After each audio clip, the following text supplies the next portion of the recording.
Porque o pecado, irmãos, ele diverte. O pecado, ele distrai. A ilusão da vida. A vida é cheia de ilusões.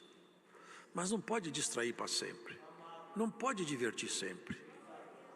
E há momentos que a pessoa cai em si e percebe. Vocês se lembram que foi sentenciado o inimigo? Você vai comer do pó da terra? A serpente foi sentenciada a comer pó da terra. Mas o nosso inimigo não come pó. Nenhum animal come pó propriamente. O pó que ele come é exatamente isso aqui que está escrito. O pó é o ser humano. Ele se alimenta do ser humano. Mas como que ele se alimenta do ser humano? O ser humano, quando vai ao pecado, os espíritos de trevas se alimentam do pecado junto com ele. Esse é o único jeito dele ter algum tipo de prazer nesse mundo. Quando um espírito ruim sai de um corpo de um ser humano, ele anda em lugares horríveis, ele sofre. Ele precisa de um corpo para poder sair do sofrimento. E quando ele entra no corpo, ele desorganiza a casa. Leva a pessoa à prática do pecado, porque isso é a única coisa que ele sabe fazer. Quando o espírito entra num... Você já leu quando o Senhor falou? Quando o espírito sai de uma pessoa, ele anda por lugares áridos, rodando a terra. Sai por aí e procura um lugar para morar. Uma casa, um coração que esteja com a brecha para entrar. Mas se no curso ele não encontrou ninguém, ele volta naquela casa que ele saiu. Vê se a casa tem espaço para ele entrar. Se Jesus tiver feito uma limpeza e a casa tiver ficado limpa, mas ele fez o Espírito Santo sair do seu coração, ele volta e diz a palavra, volta com 7 espíritos piores do que ele. Mas quando ele passa por lá, a casa está habitada, ele vai-se embora, porque o único prazer do inimigo é o pecado. Ele não pode se deleitar com nada mais senão somente com o pecado. E o Espírito Santo, ele faz você se deleitar com as coisas santas de Deus, com os segredos da eternidade, com as delícias da virtude que o Espírito Santo ministra.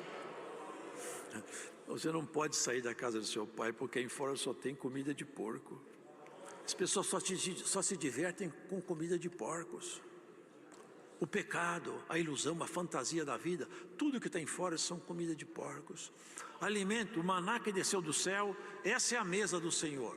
É a palavra de Deus, onde você se alimenta, se robustece e cada tempo vai se tornando parecido com o teu Senhor. Esse moço dessa parábola, ele percebeu, eu comendo comida de porco, até os empregados da casa de meu pai comem melhor do que eu. Até os empregados que estão lá são melhor tratados do que eu estou sendo tratado aqui. Eu me afundei no pecado, já errei demais.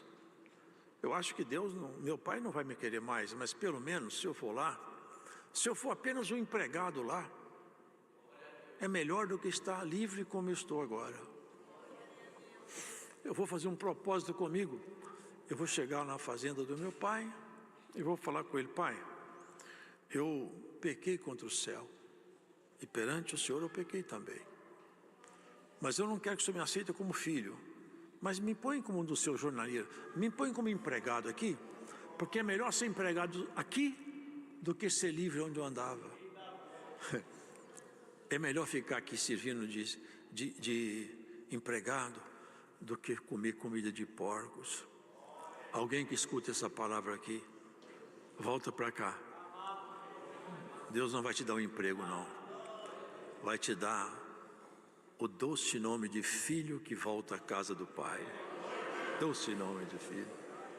Volta, ó filho pródigo, volta para a casa do pai. Você aceita esse convite hoje? Ô filho pródigo, volta para a casa do pai, o pai te espera de braços abertos. Vem logo para a casa do pai.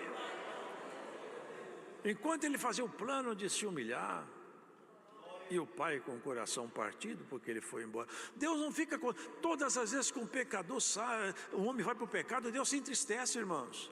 Por que ele não muda isso? Por causa do livre-arbítrio. O livre-arbítrio é a marca patente de toda criação inteligente, mas Deus não quer que ninguém se perca. Então, quando alguém vai ao pecado, o Senhor se entristece. Mas quando a pessoa arrepende e reconhece seus passos e volta, irmãos, vocês perceberam o que está escrito aqui? Olha bem. Assim vos digo que há alegria diante dos anjos de Deus por um pecador que se arrepende. Além de Deus ficar alegre, toda a corte celestial está olhando aqui embaixo, eles estão olhando a terra. Eles acompanham tudo. Eles são ministros do Senhor. Aqui embaixo da terra estão acompanhando para e passo tudo que se passa com a igreja. E quando alguém se arrepende, Deus rejubila e os anjos rejubilam junto. Eles falam: ela vai voltar para casa, vai fazer uma reconciliação. Que coisa boa! Hoje é dia de reconciliação. Nessa pregação tem reconciliação. Volta-te que Deus está te esperando. Volta-te que os braços do Eterno hoje estão abertos para te abraçar. E que diferença do pai, do seu irmão. Ele todo humilhado, com experiência negativa, sujo, mas humilhado. E seu irmão, com seu pai, fiel, amigo. Quando o menino voltou, e eles falaram: seu filho está de volta. Falei: meu filho voltou e ele está humilhado. Mata o melhor bezerro, faz uma cantiga, vai ter festa aqui. Que coisa maravilhosa, meu filho voltou. Enquanto o filho queria pedir emprego, o pai já cantava o cântico de ter um filho ressuscitado do pecado para a vida. Enquanto o filho falava: papai, o senhor me dá um emprego? O pai falava: meu filho, pulou no pescoço dele, beijou ele, abraçou ele, fez uma festa, trocou sua veste. Que Deus não faz por alguém que se arrepende, irmão. Deus troca a sua veste aonde você estiver, te dá uma veste nova.